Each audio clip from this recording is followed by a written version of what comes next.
Hello बच्चों, class 11th mathematics chapter second relation and function में आज हम लोग सीखेंगे एक्सरसाइज 2.1 के क्वेश्चन कैसे सॉल्व होंगे और इसका एक्सप्लेनेशन आप डिस्क्रिप्शन बॉक्स में देखेंगे तो उसमें मिल जाएगा।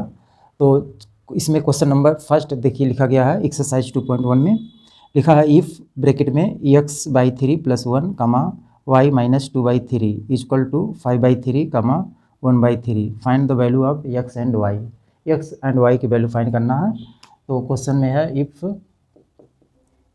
लिखा गया है x/3 + 1 y - 2/3 = इसके इक्वल दिया गया 5/3 1/3 दिया गया है। तो यहाँ से हमको x और y की वैल्यू फाइंड करनी है। तो इसको हम देखिए कैसे फाइंड करेंगे, इसमें कंपेयर कर लेंगे। ये टर्म x वाले टर्म को इसके इक्वल करेंगे और ये टर्म एक है इस टर्म के इक्वल इसको करेंगे। तो यहाँ से इक्वल करके x की वैल्यू निकालेंगे। तो यहाँ पर है हमारा x/3 + 1 = हो जाएगा 5/3। तो यहाँ से 1 को इधर ट्रांसफ़र कर लेंगे तो x/3 = 5/3 - 1 इसका एलसीएम लेंगे तो 5 - 3/3 ये आ जाएगा 2/3। तो अब ये 3 से यानी आ गया x/3 = 2/3। ये 3 से कैंसिल हो जाएगा तो x की वैल्यू 2 आएगी। यहाँ से एक वैल्यू हमने फाइंड कर लिया। अब सेकेंड वाले टर्म को कंपेयर करेंगे, मतलब y - 2/3 = 1/3। अब ये 2/3 को ट्रांसफ़र इधर कर लेंगे तो y = हो जाएगा 1/3 + 2/3। इसका एलसीएम ले लेते हैं तो 3 एलसीएम आएगा तो 1 + 2 यानी 3/3 ये कैंसिल होगा = 1। तो यहाँ से y की वैल्यू y = 1 आ गया, यानी x की भी वैल्यू 1 और x की वैल्यू 2 और y की वैल्यू 1 होगी। अब इसी टाइम में क्वेश्चन नंबर सेकेंड में लिखा गया है, इसमें लिखा है if the set A has 3 elements and set B = curly bracket में 3 4 5 then find the number of elements in A cross B। हमको A क्रॉस B फाइंड करना है। तो इसको देखिए कैसे सॉल्व करते हैं। तो गिवन क्वेश्चन में A = 3 एलिमेंट्स दिया गया है। तो यहाँ पर A का एलिमेंट्स हम लिख लेते हैं। A = गिवन दिया गया 3 एलिमेंट्स। 3 एलिमेंट्स का मतलब हो जाएगा इसके अंदर जो कर्ली ब्रैकेट में 3 एलिमेंट्स लेंगे। जैसे हम कोई 3 एलिमेंट्स ले लेते हैं A, B, C ले लेते हैं। और गिवन क्वेश्चन में B का एलिमेंट्स दिया गया है। B का दिया गया है 3 4 5 यानी 3, 4, 5 दिया गया है।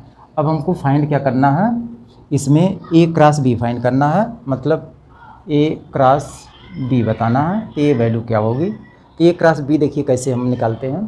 तो एक रूल बताए थे आपको, जैसे यहाँ पर A और B पॉइंट ले लेना, A, B और C ऐसे 3 पॉइंट ले लेना। अब A पर जो है कितने पॉइंट होंगे हमारे, एक देखिए 3 पॉइंट है और दूसरा 4 पॉइंट है, फिर उसके बाद 5 पॉइंट है, यानी A पर इतने रिलेशन बनेंगे। तो A क्रॉस B = हो जाएगा A, 3। तो यहाँ लिखेंगे A, 3, फिर होगा A, 4, उसके बाद A, 5 ये तो A का रिलेशन हो गया। अब इसी टाइप में B का रिलेशन हम बनाएंगे। B का अब एक बार 3 के साथ होगा तो यहाँ पर होगा B,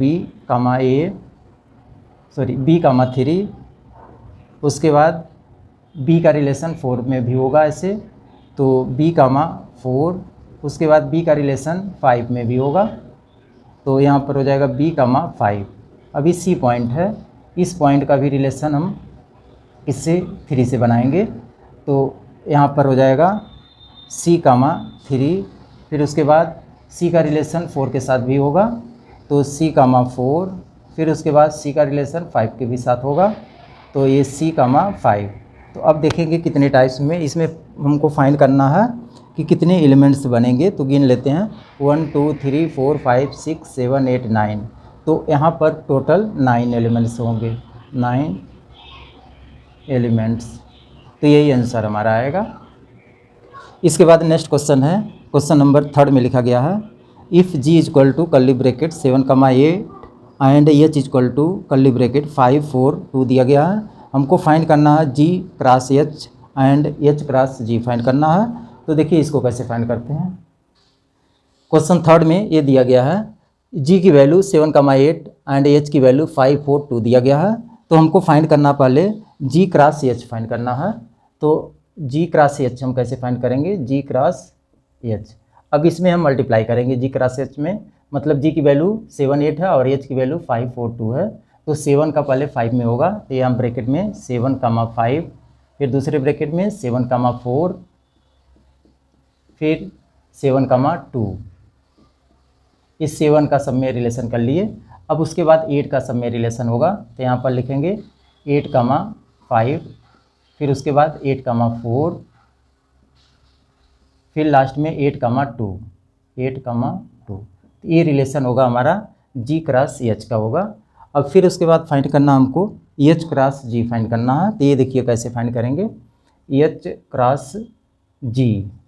अब इसका जस्ट अपोजिट करने, मतलब यहाँ पर पहले लिख लेते हैं, ये एच की वैल्यू 5, 4, 2 क्रॉस जी की वैल्यू 7, 8 है। इसका देखिए रिलेशन बना रहे हैं। तो पहले 5 का 7 में रिलेशन होगा, तो 5,7, फिर उसके बाद 5 का 8 में होगा, 5,8, फिर 5 का 7 और 8 में हो गया। उसके बाद 4 का 7 और 8 में करेंगे, तो 4,7, फिर उसके बाद 4 का 8 में होगा, 4,8, फिर अब 2 का रिलेशन करेंगे, तो यहाँ पर 2,7, फिर 2,8। तो ये रिलेशन हमारा एच क्रॉस जी का ये आएगा। 1, 2, 3, 4, 5, 6 एलिमेंट्स इसमें भी दोनों में सेम होगा, ठीक है। तो इस टाइप में हम इसको सॉल्व करेंगे। अब इसके बाद क्वेश्चन नंबर 4 में लिखा गया है। तो 4 में क्वेश्चन बोला गया है, state whether each of the following statements are true और false. If the statements is false rewrite the given statement correctly. तो फर्स्ट देखिए लिखा गया है, इसी में हम समझा देते हैं, आप लोग देख लीजिए। क्वेश्चन नंबर फर्स्ट में लिखा गया है, if P equal to M comma N and Q equal to N comma N then P cross Q. P cross Q जब निकालेंगे तो देखिए इसमें गिवन दिया गया एम एन एक ब्रैकेट में, फिर एन एम एक ब्रैकेट में, तो ये गलत दिया गया है। तो ये स्टेटमेंट्स क्या है, गलत है, क्योंकि मल्टीप्लाई करेंगे तो आएगा पहले एम एन आएगा एक ब्रैकेट में, फिर एम आएगा, फिर उसके बाद एन आएगा, फिर एम आएगा, यानी 4 एलिमेंट्स बनेंगे। यहाँ पर 2 ही एलिमेंट्स बनाकर छोड़ दिया, तो ये वाला क्या है, फॉल्स है।